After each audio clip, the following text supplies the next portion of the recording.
కాబట్టి బీట్రూట్ని అటు రసాల రూపంలో, సలాడ్స్ రూపంలో, సహజంగా వండుకుని తినే రూపంలో, కొన్ని మెడిసినల్ ప్రాపర్టీస్ ఉన్నాయి కాబట్టి బ్యూటీకి సంబంధించిన చిట్కాల్లో కూడా బీట్రూట్ ఉపయోగిస్తుంటారు.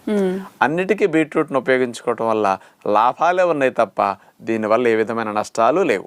అయితే డాక్టర్ గారు, ఇప్పుడు ప్రస్తుతం ఉన్న పరిస్థితుల్లో ఇన్ఫెక్షన్స్ ఎక్కువ అవుతున్నాయి, వైరస్ విజృంభణ కూడా చాలా పెరుగుతుంది. మరి ఇలా వైరస్ ని అటాక్ చేస్తున్నప్పుడు మనం బీట్రూట్ ని మన ఇమ్యూన్ సిస్టమ్ అంటే రక్షణ వ్యవస్థను మెరుగుపరచుకోవడానికి ఎలా ఉపయోగించుకోవచ్చు అంటారు? ఇప్పుడు ఈ మధ్య అందరూ వైరస్ సోకిన తర్వాత బాగా నీరస పడుతున్నారు. అవును, ముఖ్యంగా మజిల్ పెయిన్స్ ఎక్కువ ఉంటున్నాయి. ఎందుకు ఉంటున్నాయి అని సైంటిఫిక్గా తీస్తే మనం తీసుకున్న ఆహారం ద్వారా వచ్చిన ప్రోటీన్ ఆ వైరస్ ఇన్ఫెక్షన్ సోకిన దగ్గర రక్షక దళాలకే ఎక్కువ ఉపయోగపడుతున్నది. మన మజిల్స్కి సరిగా ప్రోటీన్ అందటల్లా. మజిల్స్లో ఉండే కణాల్లో మైటోకాండ్రియల్ ఎనర్జీని ఉత్పత్తి చేయట్లేదట. కండరాల కణాల్లో